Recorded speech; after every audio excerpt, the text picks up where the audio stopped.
हर हर महादेव दोस्तों। पहला सावन सोमवार व्रत 14 जुलाई को है। इस साल सावन में 4 सोमवार व्रत हैं, जिसमें भगवान शिव और माता पार्वती की पूजा विधि विधान से की जाती है। सावन सोमवार व्रत से जल्द विवाह के योग बनते हैं, मनचाहा या योग्य जीवन साथी प्राप्त होता है। महादेव की कृपा से अखंड सौभाग्य, सुख, समृद्धि, आरोग्य, धन, वैभव आदि की प्राप्ति होती है। सावन सोमवार व्रत के दिन जब शिव पूजा करें तो सावन सोमवार व्रत की कथा अवश्य सुनें। इसके बिना सावन सोमवार व्रत अधूरा है। सावन सोमवार व्रत कथा सुनने से आपकी मनोकामनाएं पूरी होती हैं। श्रावण सोमवार व्रत की कथा।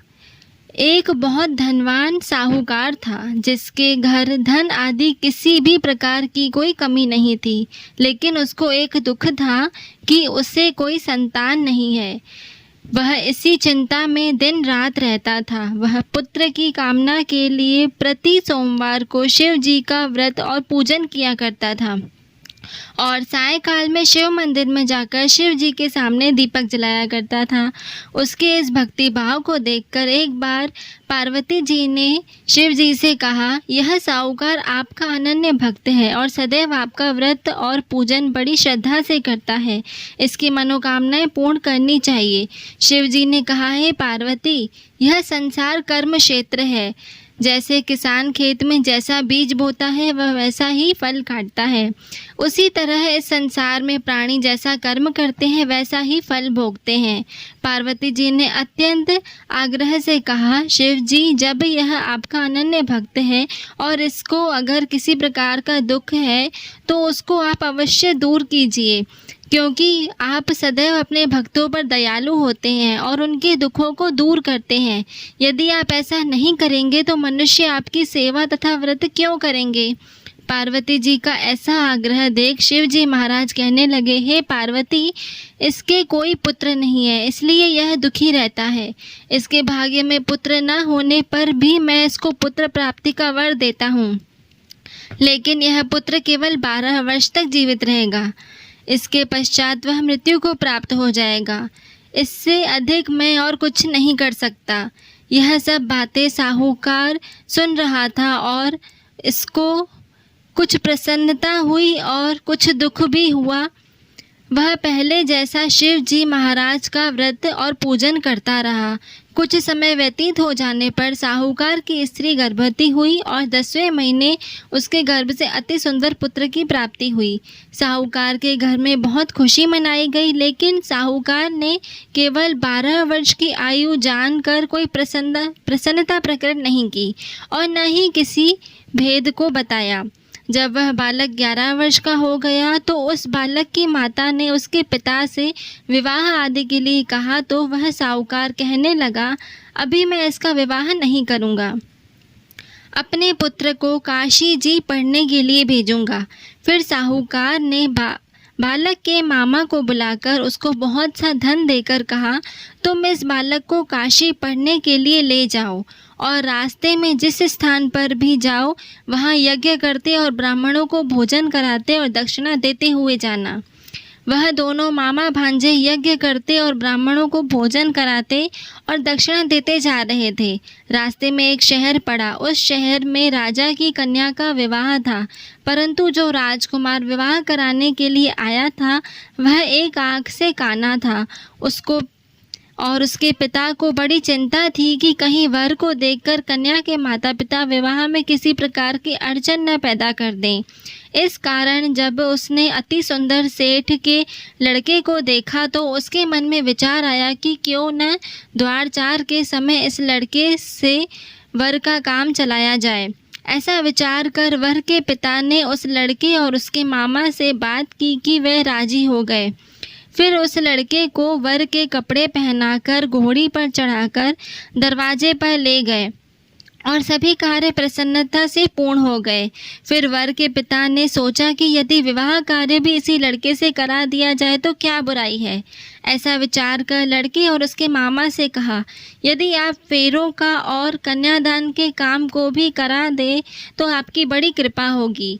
मैं इसके बदले आपको बहुत कुछ धन दूंगा। तो उन्होंने स्वीकार कर लिया। विवाह कार्य भी बहुत अच्छी तरह से संपन्न हो गया, परंतु जिस समय लड़का जाने लगा तो उसने राजकुमारी की चुनरी के पल्ले पर लिख दिया, तेरा विवाह तो मेरे साथ हुआ है, परंतु जिस राजकुमार के साथ तुझको भेजेंगे वह एक आँख से काना है। मैं काशी जी पढ़ने जा रहा हूँ।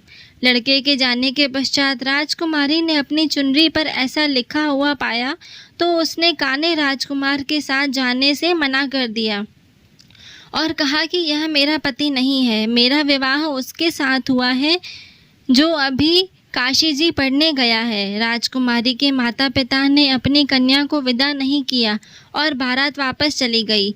उधर कन्या और सेठ का लड़का अपने मामा के साथ काशी जी पहुंच गए। वहां जाकर उन्होंने यज्ञ करना और लड़के को पढ़ाना शुरू किया। जब लड़के की आयु 12 वर्ष की हो गई, उस दिन उन्होंने यज्ञ रचा था।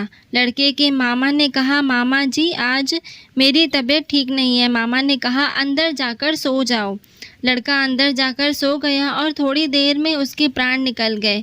जब उसके मामा ने आकर देखा कि वह मृत पड़ा हुआ है तो उसको बड़ा दुख हुआ और उसने सोचा कि मैं अगर अभी रोना पीटना मचा दूं तो यज्ञ का कार्य अधूरा रह जाएगा। अतः उसने जल्दी से यज्ञ का कार्य संपन्न कर ब्राह्मणों को जाने के बाद रोना पीटना आरंभ किया। तो संयोगवश उसी समय शिव जी और पार्वती जी वहां से जा रहे थे। जब उन्होंने जोर जोर से रोने की आवाज़ सुनी तो पार्वती जी ने कहा, शिव जी यह तो वही सेठ का लड़का है जिसको आपने वरदान दिया हुआ था। शिव जी कहने लगे, हे पार्वती, इसकी आयु इतनी ही थी सो यह भोग चुका है। जब पार्वती जी ने कहा, हे महाराज, इस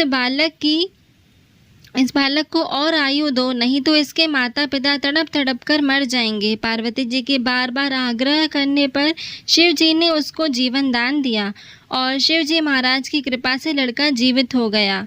शिक्षा पूर्ण होने पर वह लड़का और मामा उसी प्रकार यज्ञ करते और ब्राह्मणों को भोजन कराते तथा दक्षिणा देते अपने घर की ओर चल पड़े। रास्ते में उसी शहर में आए जहां उसका विवाह हुआ था। वहां आकर उन्होंने यज्ञ आरंभ कर दिया तो उस लड़के के ससुर ने उसको पहचान लिया और अपने महल में जाकर बड़ी खातिर की। साथ ही बहुत दास दासियों सहित आदर पूर्वक लड़की और जमाई को विदा किया। जब वे अपने शहर के निकट आए तो मामा ने कहा, मैं पहले घर जाकर खबर कर आता हूँ। जब उस लड़के के मामा घर पहुँचे तो लड़के के माता पिता घर की छत पर बैठे हुए थे और उन्होंने यह प्रण किया था कि यदि हमारा पुत्र सकुशल लौट आया तो हम राजी खुशी नीचे आ जाएंगे, नहीं तो छत से गिरकर अपने प्राण दे देंगे। इतने में उस लड़के के मामा ने आकर यह समाचार दिया कि आपका पुत्र आ गया है, तो उनको विश्वास नहीं आया। लड़के के मामा ने शपथ पूर्वक उनसे कहा कि आपका पुत्र अपनी पत्नी के साथ बहुत सारा धन लेकर आया है। तो सेठ ने आनंद के साथ उसका स्वागत किया और सब बड़ी प्रसन्नता से रहने लगे। इसलिए कोई भी सोमवार के व्रत को धारण करता है अथवा इस कथा को पढ़ता और सुनता है, उसकी समस्त मनोकामनाएं पूर्ण होती हैं तथा इस लोक में सुख भोग कर अंत में सदाशिव के लोक को प्राप्त होता है। ऐसी और भी इन्फॉर्मेटिव वीडियोस के लिए आप हमारे चैनल से इसी प्रकार जुड़े रहें। हमारे चैनल को लाइक, शेयर और सब्सक्राइब करना ना भूलें। धन्यवाद।